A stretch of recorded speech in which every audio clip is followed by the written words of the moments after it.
કારોના 20 લાખ કરોડનું ધોવાણ. સેન્સેક્સ હાલ 3200 અને નિફ્ટી 1000 થી વધુ પોઈન્ટ ડાઉન.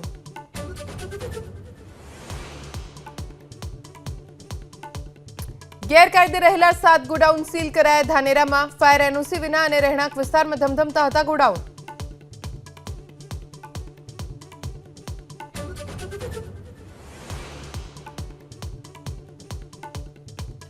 વીજ લાઇન અંડરગ્રાઉન્ડ અને ખેડૂતોને વીજ કનેક્શન આપવાની માંગ સાથે કચ્છના અબડાસામાં વિરોધ.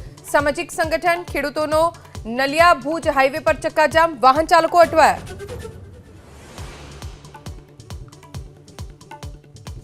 રાજસ્થાનથી દારૂ ભરીને આવતા બુટલેગરોએ પોલીસ પર કાર ચડાવવાનો પ્રયાસ કર્યો. સાબરકાંઠામાં વડાલી પોલીસ સ્ટેશનમાં 6 બુટલેગરો સામે પોલીસ ફરિયાદ.